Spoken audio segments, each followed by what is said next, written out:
Hello everyone. Estão me ouvindo, pessoas? Bom dia. Good morning. Adivinha quem vai entrar aqui com a gente? Bom dia, bom dia.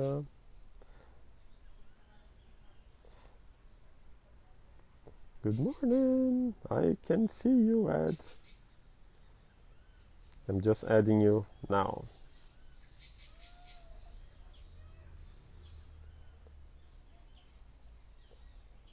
Ah,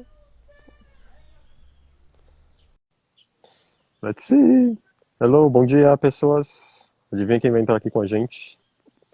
Hello, good morning. Hello. Oh, it's good night, right? Uh, It's good evening, sorry. uh, it's actually good morning already because it's past midnight. It's nearly 1 a.m. So it's good morning already. Yeah. Okay, so we're in the same morning in this beautiful world. How you doing? I miss you. Exactly.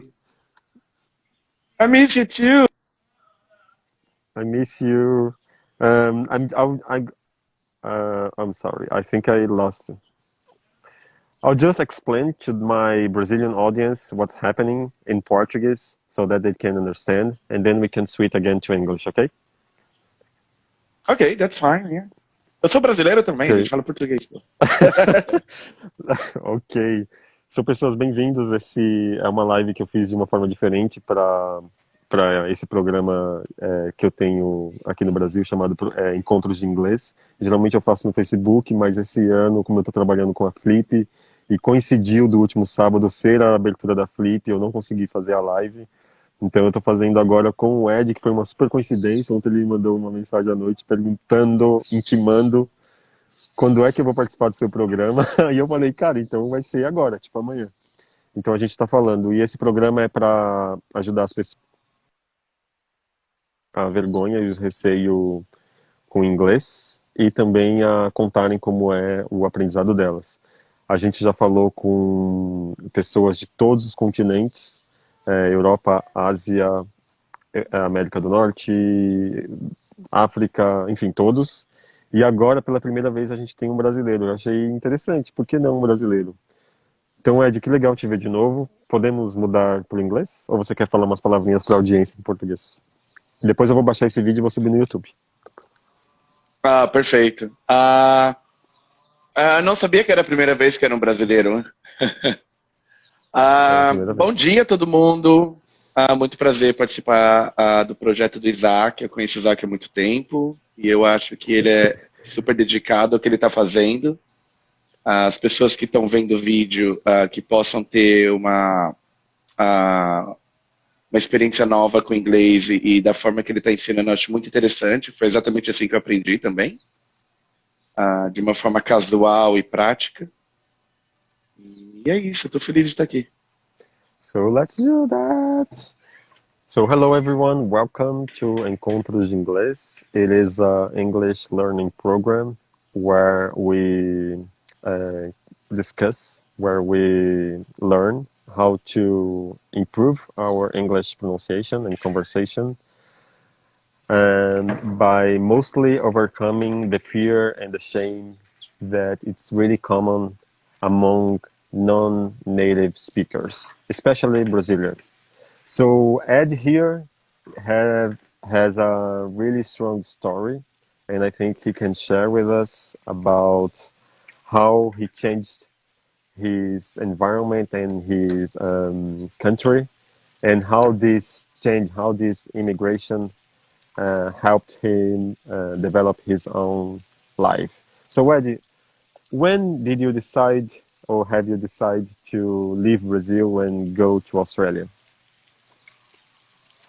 And Well, why, it of course? When was and why? okay. When and why? Okay, it was in October 2015. I was unhappy in Brazil for a few things about politics. Things were not going well, and I was like, well, after traveling for a few countries, I think it's time to experience living in another country. I have lived in Buenos Aires many years ago, uh, but then I really want to improve my English. and that's why I have decided to come to Australia. In that time, I had friends in here, and we used to travel together.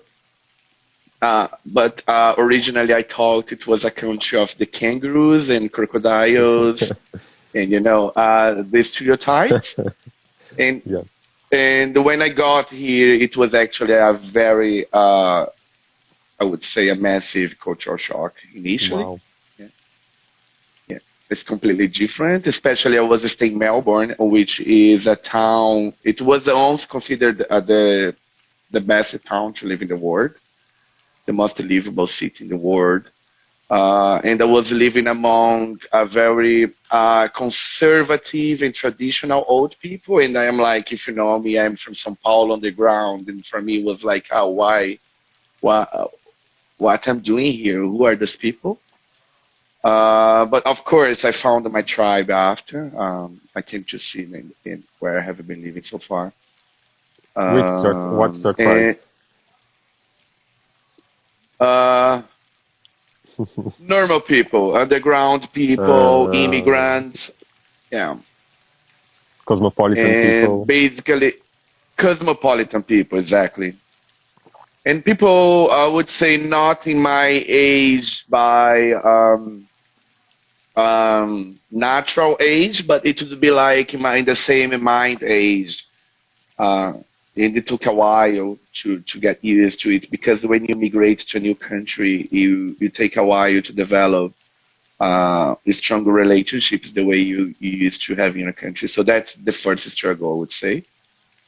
Sure. You feel very alone for a long time until you know everyone, until you can trust people, until you can communicate to them, and you can understand the different ways of communication in different cultures because everyone is different.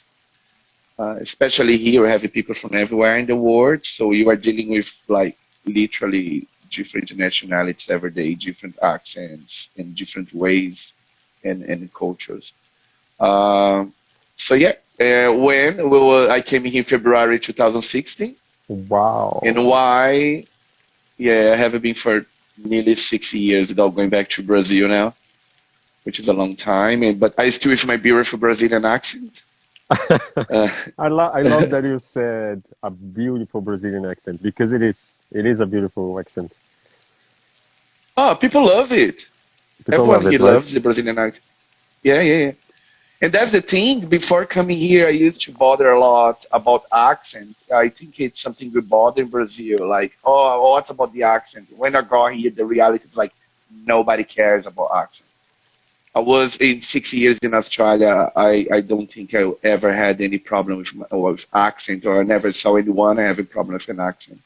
Oh my God, I'm sorry. I have to say hello to Jamili, which is the best ADM we can possibly dream. So Jamili, I can see you. Hello. I'm so sorry. I'm Hello, really her Jamile. fan, and she's a really good. Sorry, Eddie. I got excited with her presence here. So you were talking about Brazilian accent, and oh my God, it's screwed up. So for those who are just joining us, we're talking about Encontros de Inglês program, which is a project we have here in Brazil to help people learn by overcoming shame and overcoming fear of English, especially non-native speakers. So Ed, I'm sorry you're back. You were talking about how people think that Brazilian accent is beautiful in Australia. Yes, yes. In Australia, yeah, I know that English is a universal language, and so it's not a British or US language anymore since a long time ago. So it changes from place to place. I know that in the United States, people might struggle having a Latino accent, but it's completely different in other parts of the world. Here in Australia is something that really makes you shine in the crowd when people see, like, ah, you're Brazilian, that's so great. You can see people.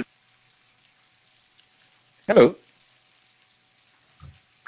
Even I can Yeah, hear you. It's just that the internet is yeah. not so good. But even after Bolsonaro, people has the same have the same affection to Brazilians, or it has changed. Mm. Look, Australia is a very embracing country that promotes equality, and of course, uh, people love you by what you are and by what you do in life. But I would say after Bolsonaro, things got harder. Not in the way people treat you, but I would say when you watch news here. For example, during the COVID. Mhm. Are we back? Yeah. So yes, and they would Yeah. use Brazil as a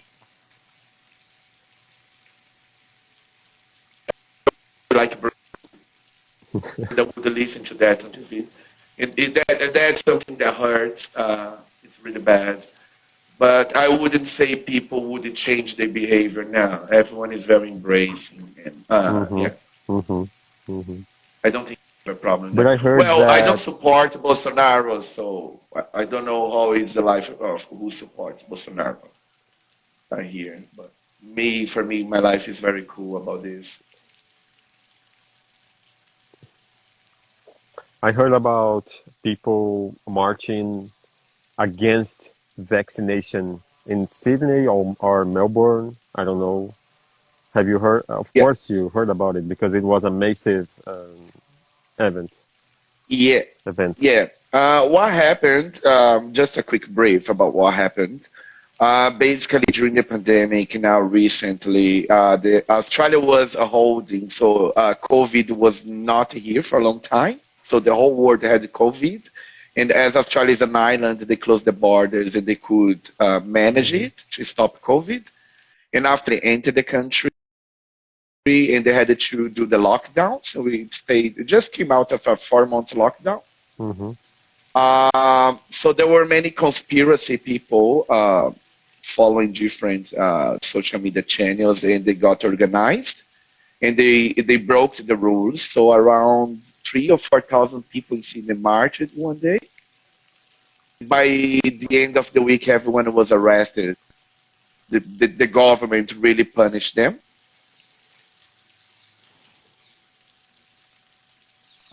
and they Wow. yeah, and the government is conservative here, which is funny, but they were dealing very well with the pandemic. That's so you're not in the same situation as we are here in Brazil, but in Brazil we have more vaccinated people, I think, than in Australia. Is that right? Which is the percentage of vaccinated in I Brazil? think I think people in Brazil, yeah, I think the percentage of vaccinated people in Brazil is higher than in Australia, right? Is that right? Look, I think you have finished the vaccination like 1 month ago, to be honest. We have less than 5% of people not vaccinated, but it's because they don't want Wow. to take it. And people, unvaccinated people, they're not allowed to enter any bar, any establishment. So they are living in a cave. The governments make it very difficult for them. Every time you go to any place here, we have a QR code. So it's compulsory for you to show your vaccination proof at the door, otherwise you cannot enter. Um, yeah, but I think it's finished. But there is something as well that Australia was also struggling. I think every country has a problem, has problems. And Australia took it too long to start vaccinating people because they were very comfortable because COVID was not here. So when the situation got bad this year, they they created a lockdown and vaccinated everyone in less than 4 months. The Australian population is small. There are only 25 million people. Brazil we have over 200 million, so it's more difficult when you have such a large Yeah. population as well. And of course, we had the president trying. the Brazilian president trying to create damage as much as he could. Do you miss coming to Brazil? Do you miss Brazil in general? Oh yeah, every day.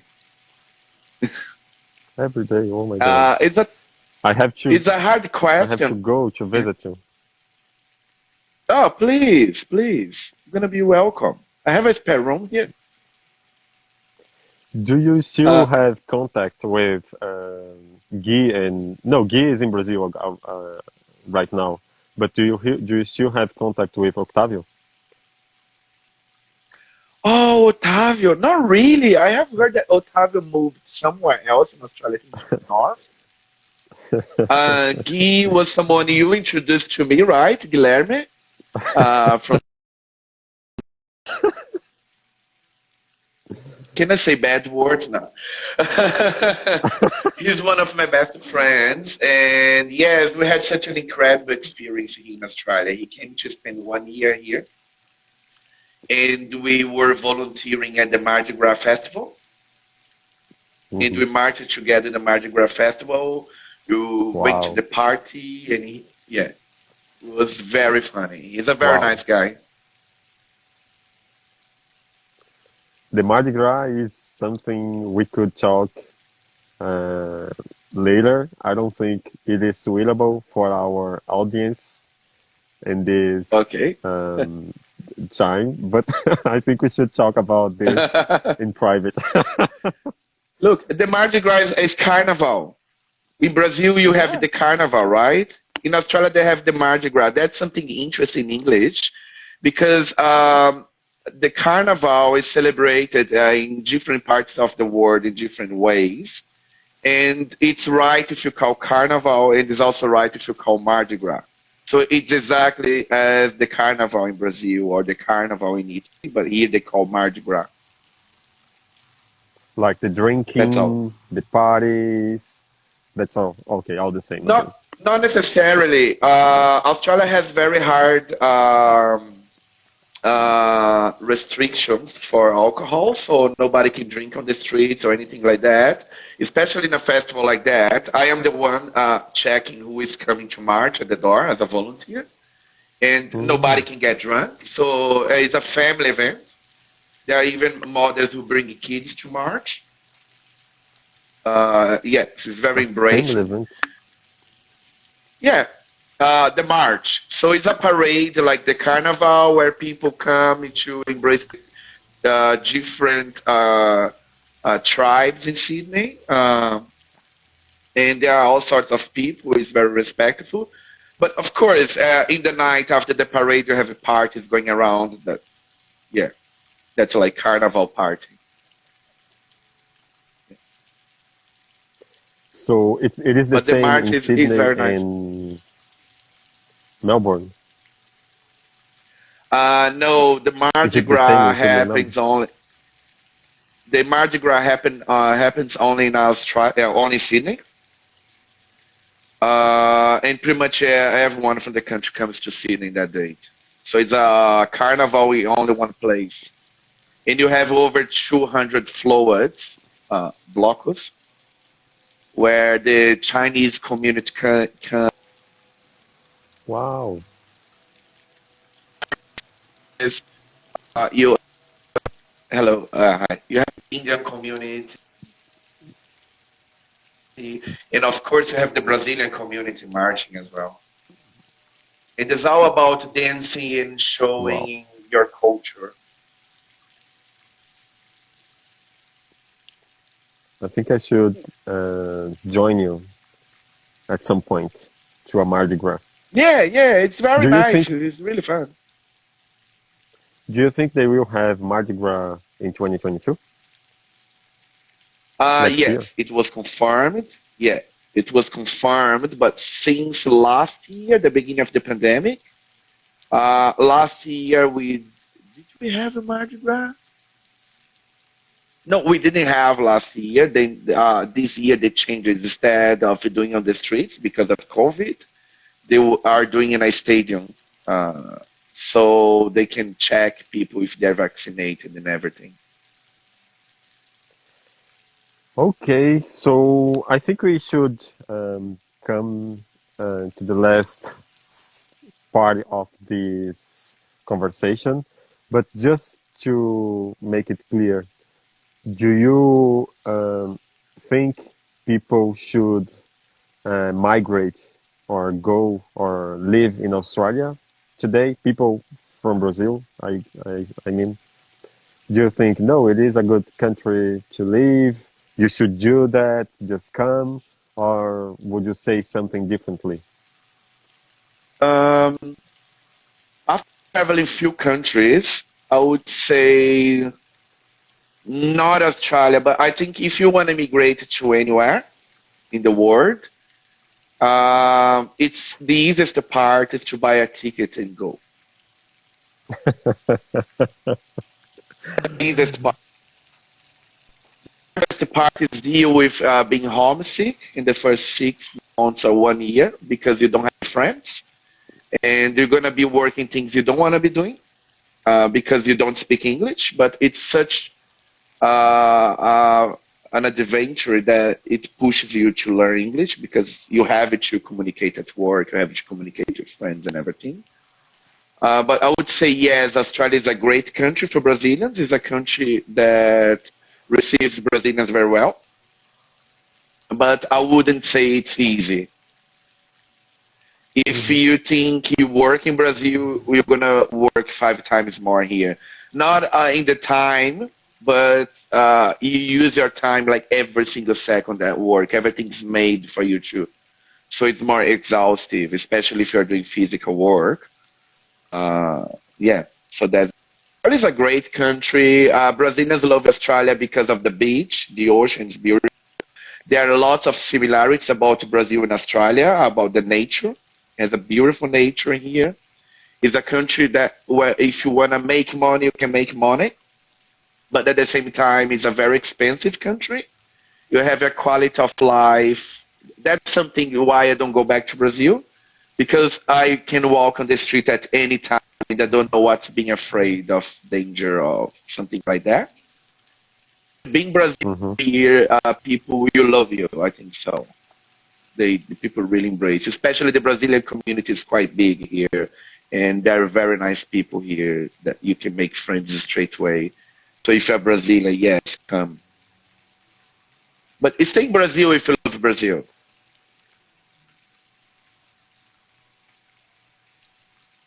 Yeah, I think it's You understand my something point? that you should. No, sorry, stay in Brazil if you what? Like, but if you love Brazil, stay in Brazil because you can have exactly the same experience in Brazil. Um, Learning English and push yourself. But of course, if you want to migrate, it's a great experience. But be aware of the difficulties you're gonna face. Be aware of the struggle. People you talk to, you have no idea what they're talking about. Uh, Sometimes, yeah, that's my point about migrating. It's do what you love doing. Stay where you are, Yeah. where you love. Okay, so thank you so much for your time. I would like to thank you especially for saying that our accent, our Brazilian accent, is beautiful, and I loved it. That, and I will say that to my students. So thank you for everything Thank you. in Thank this you very much. conversation, but especially for this little duo. Ok, thank you very much, Isaac. Obrigado. Obrigado. Obrigado, pessoas. Então, esse foi o encontro especial de inglês de novembro, hoje no último dia de novembro, com o Ed, um brasileiro. Pela primeira vez eu conversei com um brasileiro nesse programa que está chegando no 11º mês. Mês que vem ele vai fazer o 12º. E em janeiro ele faz um ano, vamos ver o que acontece. Mas, Ed, obrigado, foi muito especial mesmo ter o primeiro brasileiro. E eu gostei muito de você ter dito que o nosso sotaque é bem bonito e tudo mais. Eu acho que isso foi. Eu vou usar bastante isso. Oh, please, please. Because it is. Bye bye, see you. Bye bye. Thank you. See you.